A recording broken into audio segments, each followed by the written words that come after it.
All right, welcome back to another edition of Slink Paint Gaming. I'm Berto. I'm Blake. And I'm pissed off. Why are you pissed off? Every time I'm ready for a big tournament, they send out an FAQ and change the list that I'm going to bring. It happened with the Triple Jump Masters. It did. Now it's happening again with Palpatine Defenders. I'm sorry, Nims. But guess what? The Rebels are rejoicing. Ewoks are playing the helmets of the infidels. Speaking of helmets. Yeah, exactly. All right, so we're going to be talking about the new FAQ that just got released on March 6th. This is version 4.3.0, and my God, did they shock the world here. Execute Order 306. Yeah. There are so many memes out there right now. Oh my goodness. All right, so you know what? There's so much stuff to cover, but we're going to go into the heart of it right now. We're going to go into the erratas the card erratas that they made for this, the big card erratas, which were Manaroo, Palpatine, TIE-X7, and Zuckuss. All right, so let's just first go into Blake. If you can give the rundown on Emperor Palpatine. And actually, before we even do that, Nims, everybody should know what Emperor Palpatine's original ability was. Sure. So, to make a long story short, or whatever, basically, anytime you rolled a die, whether it be an attack die, flying over obstacles, whatever, any die, or a defense die, if you wanted to change one of those die, you could say, I'm going to change this blank to a crit, or I'm going to change this blank to a focus, and then spend all your focus, or whatever. Right. Pretty much one time during the entire, phase, you could change a die result. And it says, once per round, you may change a friendly ship's die result to any other die result. The die result cannot be modified again. That's Correct. the billing. All right, so Blake, what happened? It's trying to find where the Emperor Palpatine card went in the... Here, I got it. I was about to say, where'd it go in this FAQ? All right, I actually got the article up right here in front of me. It says the new text results. It says once per round, before a friendly ship rolls a die, you may name a die result. After rolling, you must change one of your dice results to the name result. That die result cannot be modified again. They kept it at 8 points and kept it at double crew. Now, there are a couple things major that happen with here. First of all, you can only use this during the combat phase now. Where does it say that? No, it's insinuated right there. To the result, Once you don't. Well, it still I don't says, know about that. You can totally, if you really wanted to, you could use it on debris It or just says rock. once per round before a friendly ship rolls dice. Yeah. So That could be any time when they roll dice, yeah. Okay, Yeah. so it's not that. But Not this to me nerfed Palpatine. yeah, well, what you do now is you have to guess, or not guess. You have to say you're attacking. You say, I'm going to change one of these to a crit with Palpatine, and then you roll your dice. You have to do it before you roll your dice, or before you evade, or roll your evade dice. You have to say, I'm going to change one of these to an evade with Palpatine. And that's huge Now, because before that, you actually you were able to see your dice results and then modify. Now you have to, it's almost like C-3PO for every die. Yeah, except you say what like you're guaranteed to get what you want, but now you can't be selective with it, so you have to be very strategic with it. As a PAL player, I knew eventually this was going to happen, and I didn't think this is how they were going to do it. I thought they were going to put a range nerf on it, maybe range 1 to 2, but it's what it is. So now we just have to adapt and move on. What I don't like is the fact that they kept it 8 points. This is not worth 8 points anymore. Not in my opinion. No, we were discussing beforehand. Because I don't play Palpatine. The magnitude of what happened isn't going to settle on me until I actually see a tournament where there's no Palpatine anywhere. Sure. And I'll be like, huh. So yeah, we were discussing beforehand. I'm like, it's still worth 8. And then he explained some things. I'm like, yeah, maybe 6 points or 5 Maybe points would be better. Yeah, 6. Because, I mean, if you're using it for an attack, think of accuracy corrector. You're guaranteed 2 hits. Mhm. What's the cost of accuracy corrector? Like Five. 3 5 points. Accuracy corrector? Yeah. Oh, two. Yeah. 3 points. Yeah. I thought it was thinking ATC. Now, so for 3 points, you're guaranteed 2 hits. For 8 points, you're telling me I'm guaranteed 1 crit? No, that's not worth it. Or 1 evade? Yeah, that's true. I mean, how many points is Jan Orr's? The pilot? The crew. The crew. I gotta look that up. She The gives crew? somebody an evade. So I think she's worth 3 points. I think she's the same So cost 3. as Kyle. all right. So there you go. Jan Orr's is 2 points. 2 points. Even cheaper. But so Granted, they have to be assigned to focus, but whatever. It's too expensive to me. I agree with you. I actually, one of the things I've always said, and I always do the whole Soontir drink. And you always had the Palp bases back then, almost a year ago, and that's what one of the things that drove me crazy was the Emperor Palpatine. They should have put a range limit on it because everybody would fly the shuttle in the background and just let aces do the work.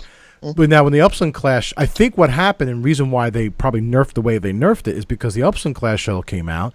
People were putting it on the Upsilon class, and now you got a shuttle that actually is engaging in fights. So the range thing doesn't make a difference anymore. But like I agree with you. They really nerfed it, and on top of they still kept it 8 points. But hey, that sometimes they change the rules. Maybe they just wanted to get Palpatine out of the equation for whatever reason, because maybe they got new ships or new cars they're working on. Who knows? We don't know the. Well, also he's been a staple in Imperial List at tournaments for The 19 top level months. ones, yeah. Yeah, top level tournaments, on the top tables. He's been a staple there for 19 months. Right. Ever since the Raider came out, he's been instantly a staple. Yeah, all the Palpatine cards on eBay just went down to $2 each. So, like, look at Worlds 2015. One of the top 4 lists was a Omnicom Group pilot, Palpatine, Soontir, and Vader. And then the very next year was a Omnicom Group pilot with Palpatine and Merrick. Who was it? Merrick. Vesseria Megaleader. Well, one of the things, if you look at all the cards that they errated here, that the common theme was this. So many. Yeah. It said basically it was too much reward with too little risk. And so if you look at the theme of all the cards, now I had 5 cards that I said they needed to change. They actually took 4 out of the 5 that they wanted to change here.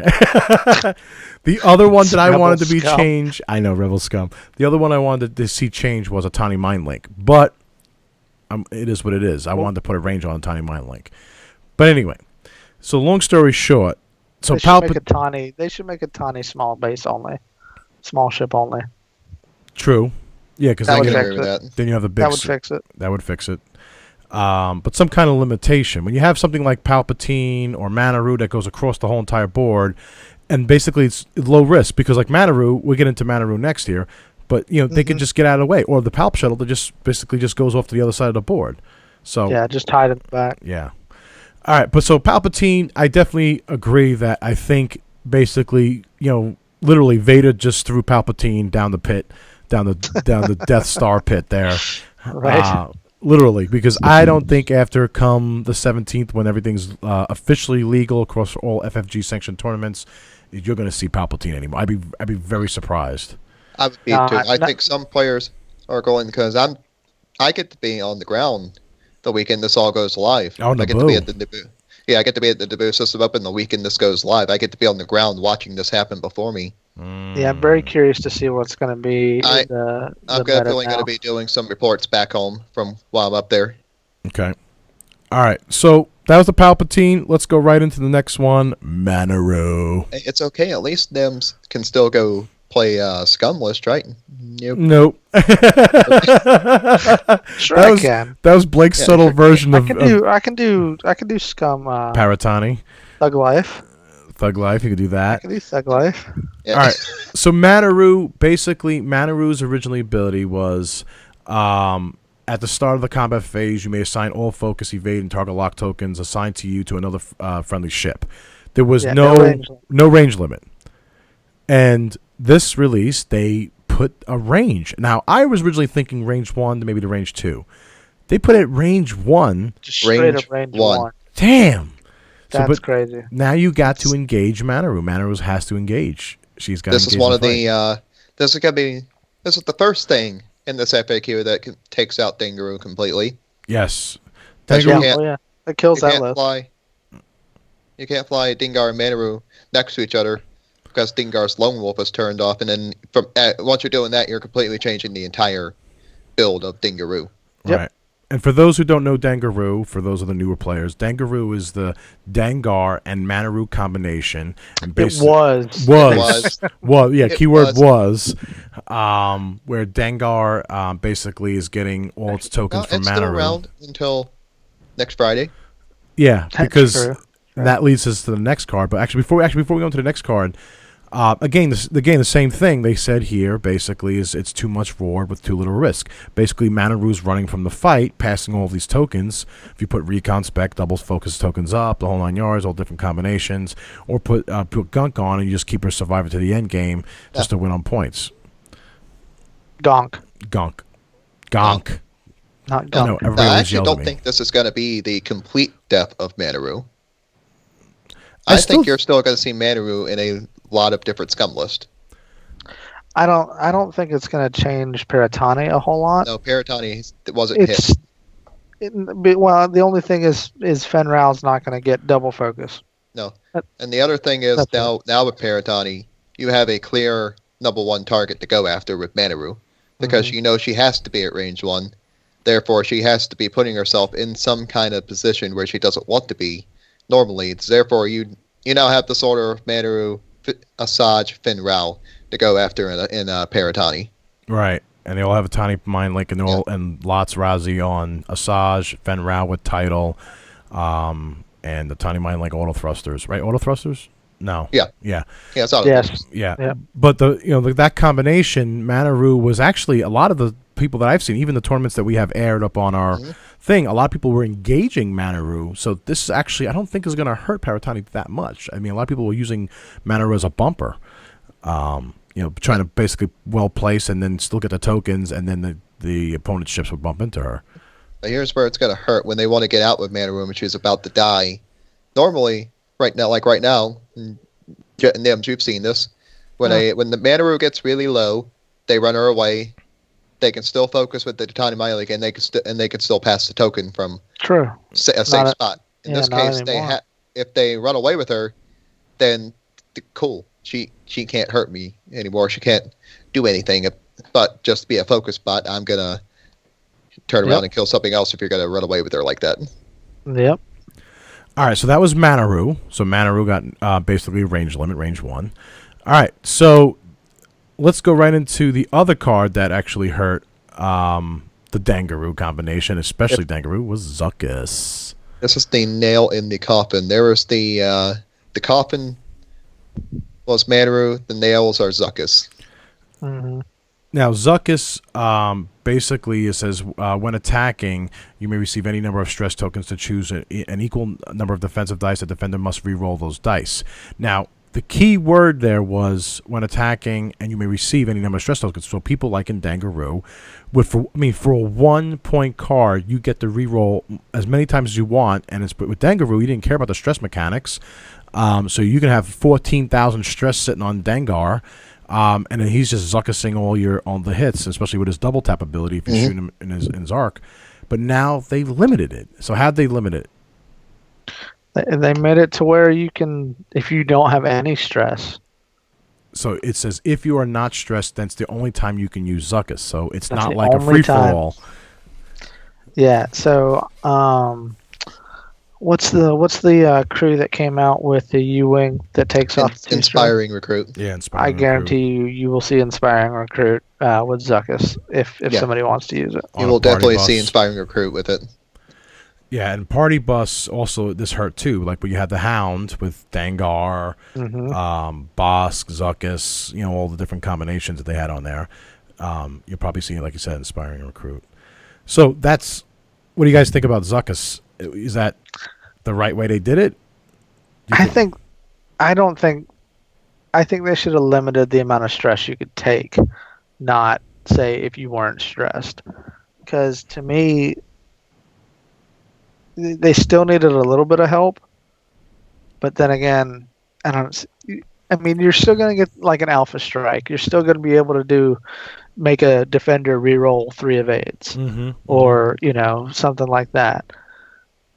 So it's still helpful, but then you've got 3 turns or 2 with Inspiring Recruit or whatever other crew abilities you want to use to reduce that stress. Remove that stress. I don't know. I think they should have limited it to 5 stress. Once you get at 5, you can't do it anymore, or something like that. Okay. But I'm not a game designer, so what do I know? No, I think this was the right direction to go with Zuckuss. A limiter is what a lot of us were expecting, but this is ultimately what they chose. This change here has far-reaching tournament meta implications. So you're going to see a lot of different ships that were shoved out by Zuckuss come back to the table. Oh yeah. You're going to see in the Imperial side, you're going to see the return of Whisper. She's going to be probably coming back. You're going to see on the Rebel side a lot of the high agility ships like Korn, who's going to become a little more popular. Jake Farrell will become a little more popular, and even some of the Scum Zone ships have a chance to come back, like the Seek Fighter. Yeah. Yeah. Because things that were rolling 3 dice that were fragile to begin with, Zuckuss was a pain in the ass. Zuckuss was a pain to deal with. So a lot of those high agility ships that rely on those green dice working for them are going to make a resurgence into the meta. Right. And they say right here in an article, it says, this change comes about for much of the same reasons as the other changes, but basically it's too much reliability at too little cost. For a cost of 1 point, this card was crazy for scum lists. For the cost of 1 point, all those ships I just named, and I'm probably missing a bunch more TIE swarms were taken out by Zuckuss. Yep. And Dangaroo would eat up the swarms. But just a lot of stuff that was being held back by Zuckuss, this change is going to let them come back in. Absolutely. All right, so that was Zuckuss. So we talked about Zuckuss, we talked about Palp, we talked about Manaroo. One of the other big card erratas was Nim's probably one of the favorite cards, the TIE X7. Right, so they killed two of the things I use the most. Yep. Palpatine and X7. So I don't think X7 is dead though. No, it just requires more skill to fly effectively. Pretty much what they did was they took the evade word token and put action. Yeah, so now it's an evade action. So that means you can't get it if you bump. You can't get it if you overlap or fly over obstacles like debris or asteroids, and you can't do it if you get it if you're stressed. So or ioned if you happen to roll over a counter net and you're ioned while trying to do this maneuver. Yeah, it prevents you from getting the action. So let me read the card text here. It says, your upgrade bar loses the cannon and the missile upgrade icons. After executing 3, 4, 5, 3 maneuver, if you do not overlap an obstacle or a ship, you may perform... now, you originally said you may be assigned a free evade token. Now it says you may perform a free evade action for -2 points. So that was one of my biggest things, and I said that too, I think from the day one when I first saw this card. I said it should be action. Because to me, So... I hold on, to get back to Blake's thing there. You said with a counter net, you don't perform any actions, but you're not performing an action. You're getting a free action. It's not like you're performing a free evade action. You still performing. You're not performing it. You're getting it. No, you're performing a free evade action. It says you may perform a free evade action. That's the card text. All right. Never mind. Trying to find loopholes. Put your helmet back on. And this is why Nims is upset, because he's Imperial lover. Traitors. So with this card, do you guys think the defenders, and especially the Palp defenders, or even Commonwealth defenders or triple defenders, it's still a strong card, but now, as a lower pie skill player... I don't think you'll see as many of them. You won't see any more Commonwealth defenders just simply because of what they've done to Palpatine. You'll see trip defenders, though. You won't see many, though. Okay. Now, what the hell does it say? So drop the weapons. Drop the weapons now. Yeah, do you think you're going to see So one of the questions that I think was going back and forth on a lot of people that were saying, with free evade action, this basically one of the hardest problems I had when I was even lower pilot skill value was I would purposely bump you because let's say if you're doing a 4K turn or a 3, because you're kind of predictable with a 3, 4, 5 speed maneuver. If I would go for the bump, you're still getting evade action. So that bump was useless for me. Now it's a game changer. Now it's because of an action I can get those hits and use what I love to do most is blocking. Actually, I predicted that you're probably going to see a lot of the. What are the PS1 guys? The Delta Squadron? Yeah, the Delta Squadrons. You're probably going to see a lot more Delta Squadrons on the table because they're the PS1 guys. So they're going to moving move first, and so they can potentially get their 3, 4, 5 speed maneuver, get that free evade action. It wouldn't surprise me at all if you saw a. Do you have the points to fit a Rear Admiral Chirino with General Hux and 2 Delta Squadrons with X7? Do you have those? I don't think so. What if you have King Kirk Wicked? Because it's 60, because it's 30-something points minus the 2. That's going to be really close. I don't know about that. Hold on, let me see. Patrol leader with 2 Deltas with General Hux on patrol leader could potentially be good too. Okay. If you can make it fit, because then you're Huxing, you're giving the fanatical devotion to your Decimator, and you're giving free focus tokens to the defenders. What are you wanting to try? Patrol leader, General Hux, and 2 Delta Squadrons with X7. Patrol leader. I got it. You guys keep talking. I'll tell you. So one of the things with the TIE X7, I mean, I love me Defenders. Actually, probably the only Imperial ship that I really like flying is the actual Defenders. Even when I first played the Triple Defenders, I think it was actually one of the record matches when I think it was like 3 Glaive squads with the TIE X7 title on that. I mean, it was you can't fit it. 1 point off. Damn. But I know, like with the 3 Glaives, like you had, I think it was Bosk and I forget what you were playing, Dangar, I think it was the combination, and you took down 2 defenders right off the bat. But that last defender, because of that TIE X7 title with that free evade token, took forever to die. Took forever, yeah. But I think you might have won. I won that game. Yeah, I won the game. All right, so that was the 4 cards that got basically errated. I mean, basically text has been changed on the cards. And a lot of people, I mean, do you guys think out of the 4 cards, do you think FFG, let's just go right down the list here. Manaroo, do you think that was too much, too little, just enough? 3 bears. Ooh, you want to go first, Nims or me? You go first. Okay. I think with Manaroo, it was we were all calling for a range restriction, but we thought it would be range 1 to 2. I think range 1 may be a little too extreme for her. Okay. Personally, I think they may have gone a little too far, but it was a very warranted change in the text. Nims? I say range. Yeah, it should have been range 1 to 2. 1 was a little bit too much. Ultimately, the main problem was the pricing of the Jumpmaster. I feel it was way too cheap across the board. Especially with that lead talent. But don't take this as us complaining about this, though. We're happy to see absolutely. A fix in the game design. It's just fixes are always a good thing. It's all across the board for all of these changes. It's going to bring everything back to being a better pilot, being a better list builder, which I suck at, so I'm screwed either way with all these changes. I'm just gonna fly Blake's list from now on. Yeah, there we go. Ooh, he's flying Rebels. But yeah, no. So Manaroo, to get back on topic here, I would have said range 1 to 2. All right, I agree. Range 1 to 2. All right, Palpatine, 3 bears. Yes, no, maybe, or in the middle. This hurts me to say that it was they may have gone a little too far with Palpatine. Definitely agree. Agreed. I think they probably would have done a range restriction, like range 1 to 2 or something to that effect. Basically, allow the ship that's carrying Palpatine to be entered into the fight, put some risk and some skin in the game. Yeah. All right. TIE X7. Too much, too TIE little. X7 was perfect, right on the nose. Straight up stupid. All right, now give us your honest opinion. Really stupid. Okay,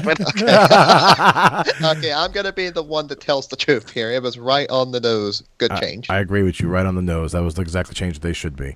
All right, Zuckuss. Too much, too little, or just perfect?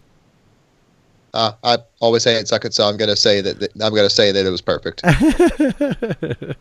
I'm gonna disagree and say it was too harsh. Too harsh. I think for the point value being 1 point, I think it was perfect. For 1 point being perfect. I'll agree with that then. If it was like a couple more points, then that would have been too harsh. But I think for 1 point, all right. So let's go into the FAQ and talk about the other changes that happened. Okay.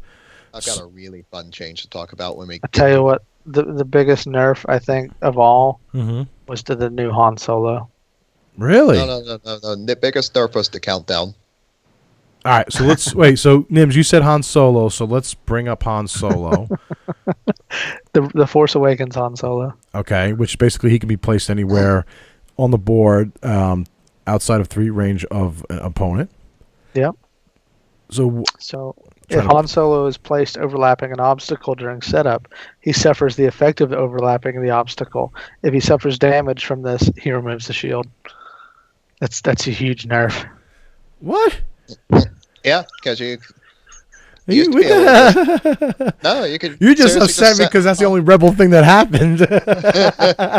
No, I'm just laughing at the fact that people actually thought that you could start on a rock with no repercussions. I mean, really?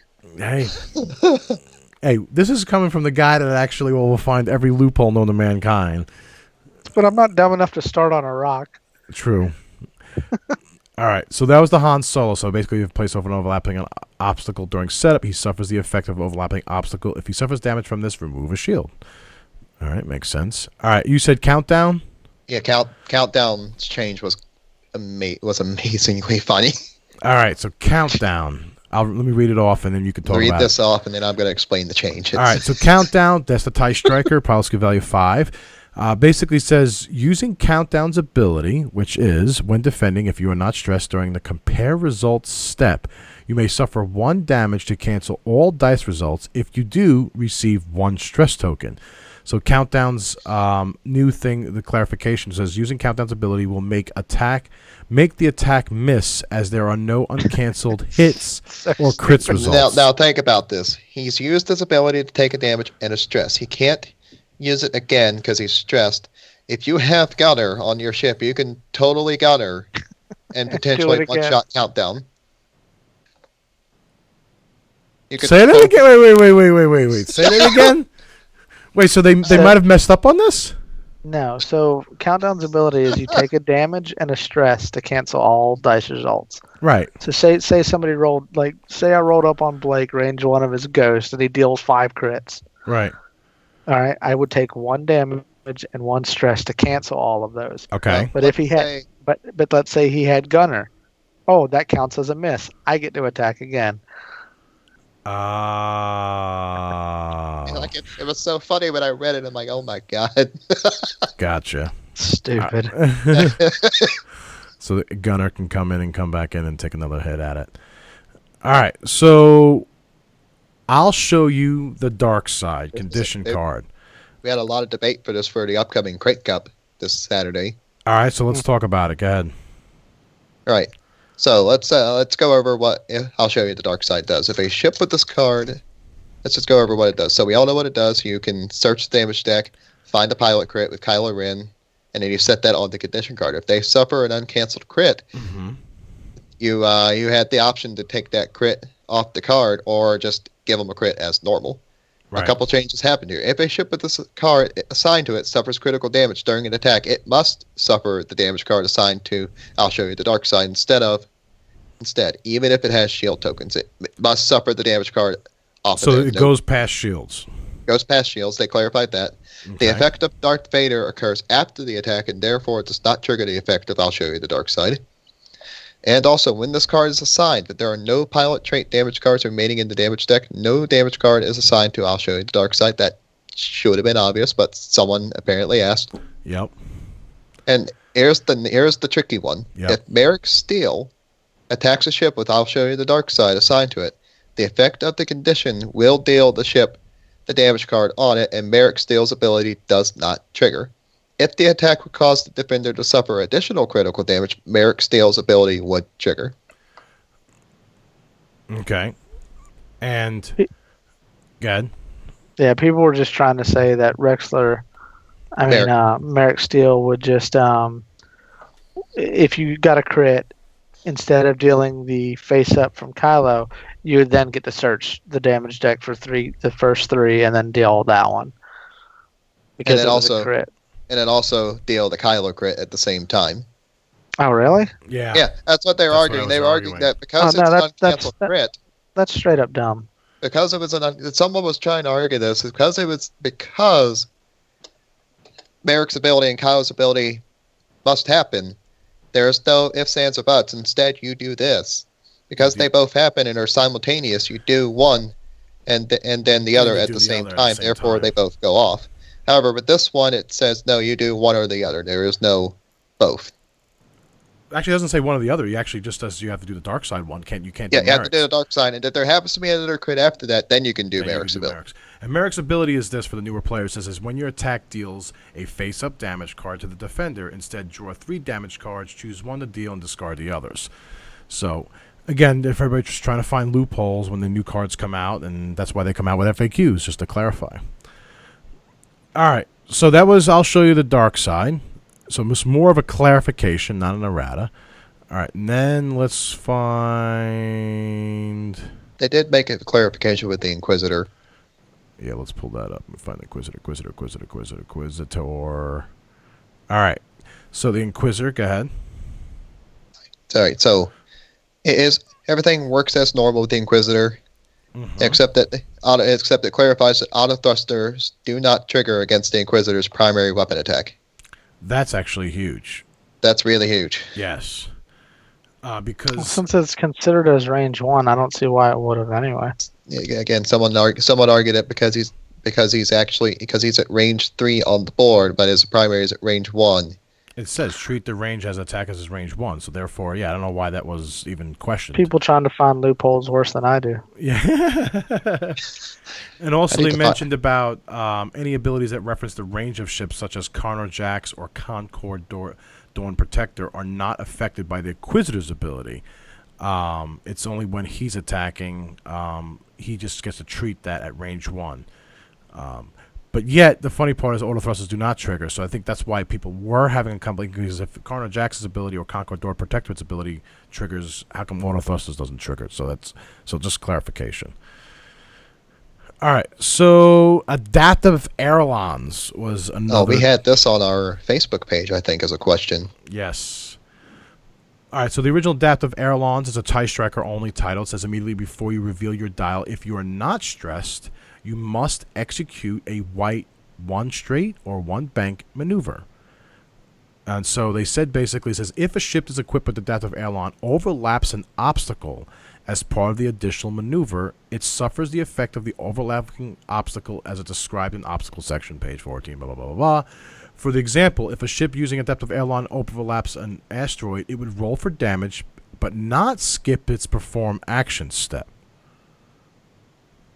If a ship equipped with adaptive aileron overlaps another ship as part of the additional maneuver, it does not skip its perform action step.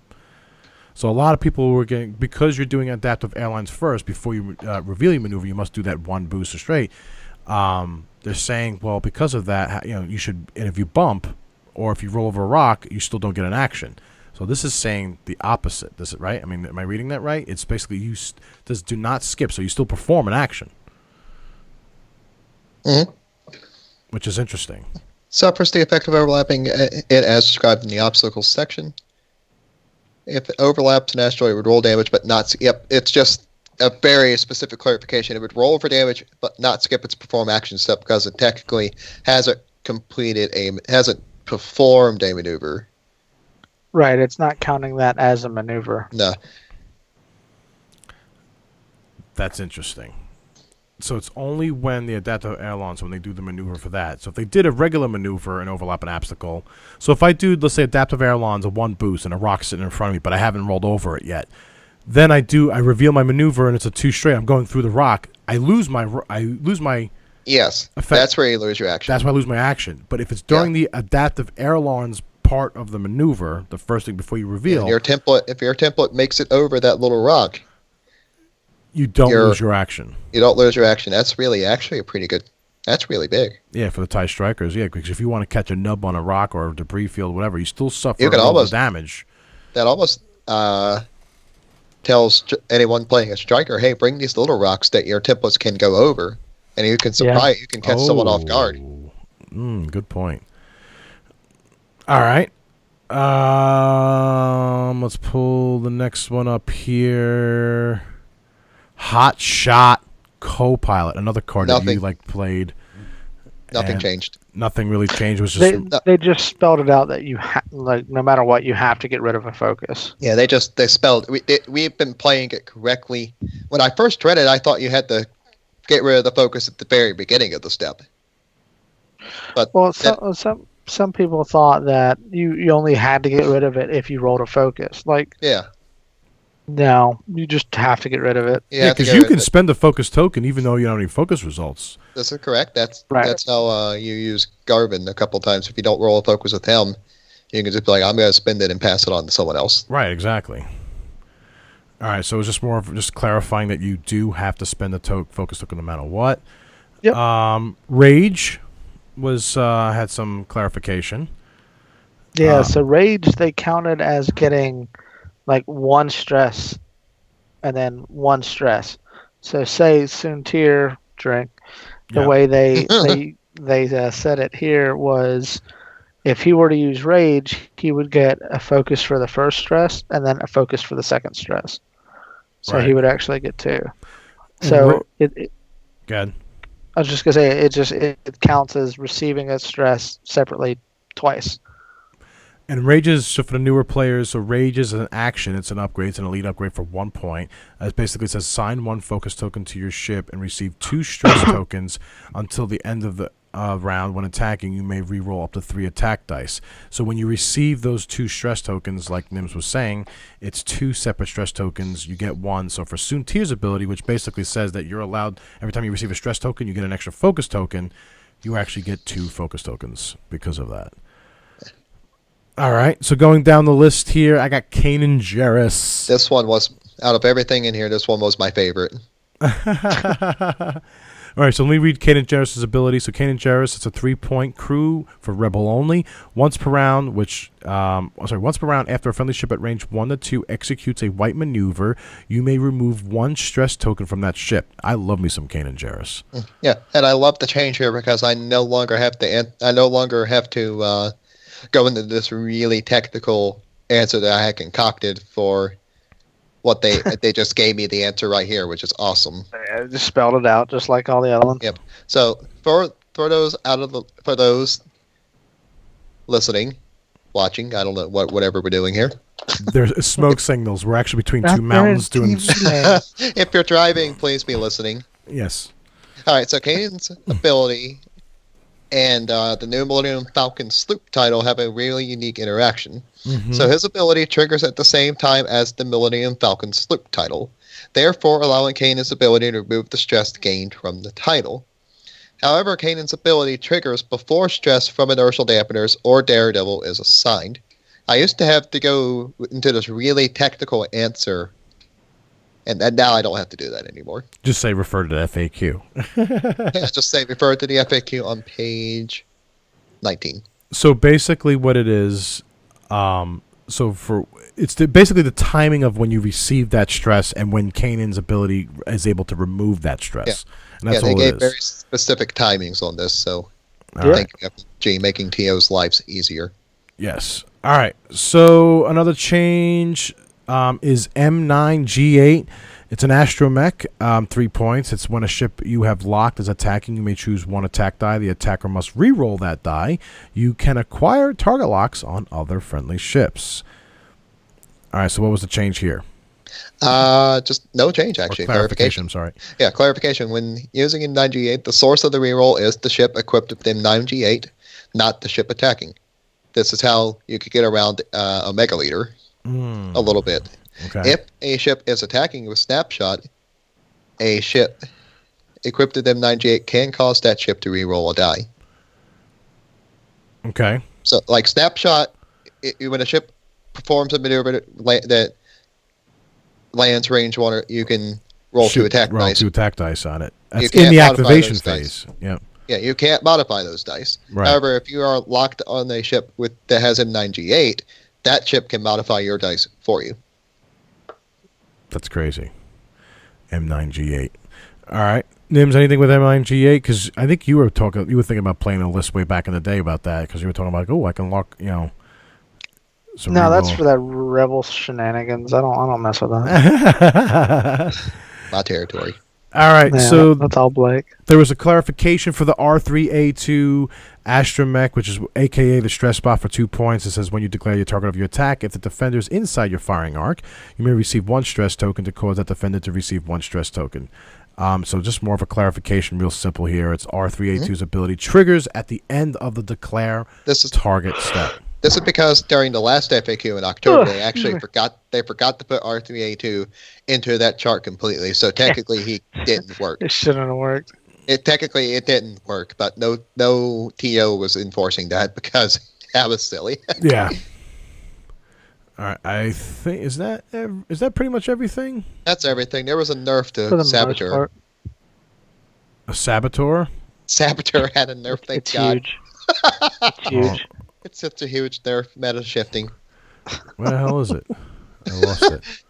All right, so if Saboteur flips the damage card that causes the targeted ship to be unable to resolve a maneuver, such as thrust control fire before a ship attempts a red maneuver, or damaged engine on a stress ship before the ship attempts the turn, the stress ship executes a white 2 straight maneuver when it activates during the activation phase. Huge change, guys. Keep an eye out for this at tournaments. No comment. They just put in more clarifications because somebody argued it. Somebody Definitely argued that.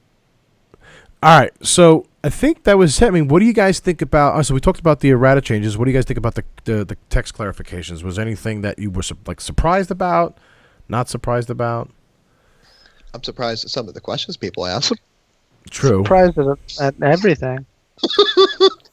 I'm still in shock. I'm sitting there trying to build a new list. I'm not lying either.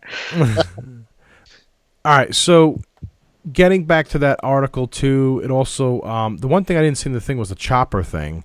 That it also talks about resolving simultaneous effects. Yeah, Chopper. Chopper picks who he assigns stress to and when. Mm-hmm. Not when, but the order. Right, because if he's got 2 ships he's bumping into, he can pick which one in order. This and the reason for that is a tiny mind link, right? No, actually, it's actually just segues into resolving simultaneous effects. So, like, the controlling player gets to pick it. So it really comes into effect, I think, with... There's something else that they had to be thinking of when they did this. I thought it was something with a Palpatine list, because I remember somebody was asking, like, when they received a stress token, I forget, somebody dropped a bomb and everybody receives a stress token because of that bomb, because of the order in which he said that he says, okay, well, these 2 ships get the bomb stress token. I want this ship. That was thermal detonators. Dan was playing. I think it was in one of the matches. Dan says, I want this ship, then this ship. And because basically he was blocking, I forget who it was, his ability to do something. I forget what it was. But anyway, I'm not sure if I'm saying that right. But anyway, yeah, but like you said, it just talks about the mechanics that, if it's 2 ships bumping, the person who has a chopper gets to pick which ship gets the stress token first. And there was actually a little clarification for bumping in here as well. Go ahead. So, like, when you perform a barrel roll, you cannot perform a barrel roll and have it overlapping the ship. Therefore, when you perform a barrel roll, and some players, not naming names here, Joe. Some players that try to barrel roll and back up all the way to touching the base of your ship and well, we're touching, you can't shoot me. Fantasy Flight put it into this and said, no, if you can't overlap, therefore, when you perform a barrel roll, even if you slide it all the way to the base and are touching, you're not touching. It's still considered not touching. And that was actually a clarification. I remember one of the tournaments that somebody was asking that because, like, I perform a barrel roll. Yeah. I was trying to keep the innocent. Loopholes, man, loopholes. Loopholes, but technically, when you're That touching one a has been ship, you're shut not down touching. All right, so that was pretty much it, right? Yeah, that's it. So the big things: Manaroo, Palpatine, TIE-X7, Zuckuss. What do you guys think about these changes? Leave it in the comments below. I definitely want to hear this. There's You guys- also a lively thread going on Facebook. Just look up Sling Paint, and it's on Facebook. There's a lively discussion right now. Oh, on this on the article that got released that we shared, yeah. Yep. Lively conversation going back and forth. Yeah. It's much better than the Nova Squadron conversation, trust me. That thing's a mess. Yeah, everybody I think is just everywhere on this because I mean, think about it. A lot of people, they buy these ships, they invest a lot of money, right? And they buy these cards like the Emperor Palpatine. I mean, the only way you get it is on the Imperial Raider, which is an epic ship, which is like an $80 ship, right? $100. $100 ship. That was 100. Yeah, $100 Actually- ship, and usually everybody gets it for the one card, right? So a Yep. lot of people feel like the FFG's in for the money, but Triple Jump Masters. yeah, but guys, definitely look at it from this point of view because I, came to grips on this, and somebody told me about this. It's not that they want you guys to spend money and they do this on purpose. What they're trying to do is, and you guys chime in on this, what they're trying to do is keep the meta mixed. They don't if you go to a tournament and this has happened to me. I go to a tournament and I see 75% of the lists that are being played are Palp Defenders or Palp Go get Aces. on List Juggler right now and look up Paratani. I can Every single tournament. No, I can actually give you a very specific stat on Paratani thanks to this. I need to share this with the Sling Paint thing. Okay. But while he's looking for that on the stat, but that's why they do this. They try to keep and make all the ships that you've purchased because you purchased a Y-Wing, X-Wing, even though we still haven't seen an X-Wing T65 fix. But anyway, that's the thing. They try to make it balanced. They try to make it where it's more competitive, where you're having fun, you're playing different ships. A weird list can win because he's not playing an overpowered list that everybody else plays. And what have you. So they just look at it from their point of view. They're not trying to say that they're stealing money, this and that. They just try to make the tournament scene. I found it. Just a little more interesting. I mean, fun to play. Because you want to play the same list over and over again. No, you want to fly your list over and over again, but you don't want to play against it. You want to fly different things. Right. So in every tournament that's been recorded on List Juggler since February 7th of 2017, almost 5.5% of all squadrons recorded have been Paratani. Out of, I don't even know how many squadrons are here, but like 85 squadrons have been recorded as being Paratani since February 7th. That's almost 5.5%, appearing in over half of all tournaments. So that doesn't sound like that much. 5.5%? 5.5%, 85 squadrons. No other list even breaks 40. All right, you're missing your percentage. You said 5.5%. Yeah. Yeah, something's something right there. No, that's what it. 5. That's a very low percentage. Yeah, but it's because there's so many other different squadrons. But when you look at the number of squadrons, 85 squadrons have been reported as being Paratani. The next closest is 34 at time with triple defenders. Gotcha. Oh, I see what you're saying. Okay. So, yeah, think about that. That's a huge thing. And then everything else is underneath the 34, which is the defenders, that could be second compared to the 85 in first. Yeah, that's crazy. Yeah. And that's why they have these nerfs. Now, I don't think besides Manaroo having a range ability, but the way people have been playing Paratani, they want her up and close and personal.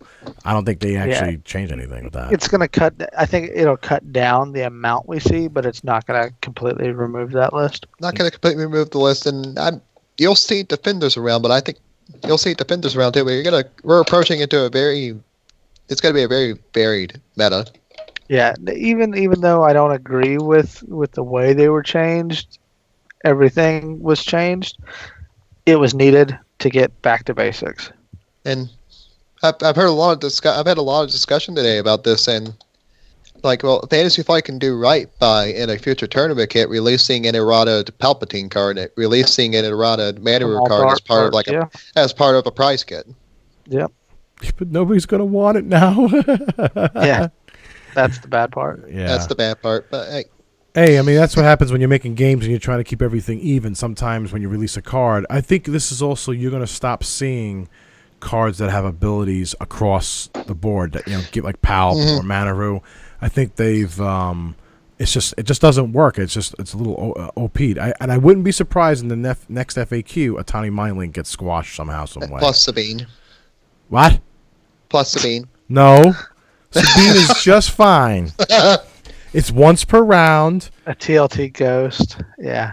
A TLT Ghost. Next. They actually specifically FAQ'd that to allow that to happen. With Ray and Recon Spec. Yeah. Bring it. We'll move on to something else. They should change all that.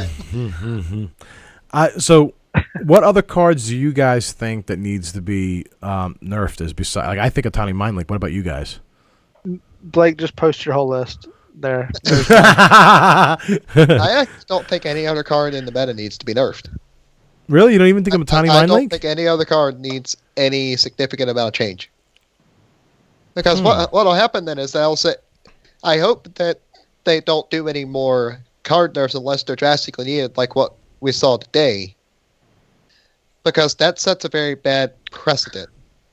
That if enough people complain about something or vice versa, they should nerf Kanan Pilot. How? I think they should make it his ability only works if you're attacking him, not a friendly ship. Oh my goodness! That's what I think. Also, what everybody was upset about, especially the Imperial and Scum players, was like Rebels didn't get anything. They didn't get. Yeah, we did. Han Solo got nerfed hard, man. Yeah, I'm a Rebel player. Blake's a Rebel player, and honestly, Rebels didn't. There's nothing to nerf. I think they're balanced. Yeah. Yeah. So. I'm just giving Blake a hard time. That's what I do. I love what you said on Facebook, but it's too can't say XR rated here for the YouTube channel. I was laughing. I almost had the sweet tea come out my nose because of that. I was like this close. I'll post it in the comments down below, guys. That way, it's not actually in the video. I'm gonna commission Paul LaRue or somebody to draw Blake. Drawing Blake doing that? That's awesome. I think he'll say, you'll have to put up a lot of money. I think he'll say no. I don't know. You can get anybody, artist, to do that. Just find. You guys want to know what we're talking about? Look in the comments below. Where was it posted? I forget which forum or which. Actually, guys, it was in the Charlotte area. You can go in the Carolina Crates Facebook group, Awesome Podcast. That's where it is. You'll see it. Go. Oh, Jesus. All right, so what do you guys think about this whole FAQ update? 4.3 was released. It's effective March 17th. Definitely leave it in the comments below. Yep. Yeah, I mean, this is gonna. I'm just waiting to see what people are gonna come up with list wise now, because this opens up a lot of stuff. All right, definitely leave in the comments below. Also, if you guys like what we do, definitely subscribe to our channel, hit that little like button, and share this video. Check us out on Facebook, facebook.com/slingpaint, Instagram, Twitter, all those fun things. What else can I do, Blake? Oh, we can go shopping. Shopping. Yeah, help support us. Please support us. Please. Token store on Etsy and on Store Envy. We have a T-shirt store on Teespring. Yep. And right now, as of March 6th, there's a token sale going on. Yes, there is. So definitely, this is the time to come check that out. Coupon code is DEE2017. You guys can get 20% off. D1 nice. On a sale. And also, if you guys want, join up Team SPG, which we're going to be doing a video on that soon. We wanted to do that in person, the video, instead of on Skype. But yeah, definitely check the links out below. They're all down there. All right, anything else? That's it? Oh, man. I need to go start going through the listinator and find some new lists to play. That's how I've got this awesome list for you. It involves Canyon Jarrus and Big Starklighter. Yeah. All right. Yeah, I'm not that desperate. All right, guys, always remember, when you're slinging more paint than your opponent does, you're probably going to win. All right, have a good one, guys. Later.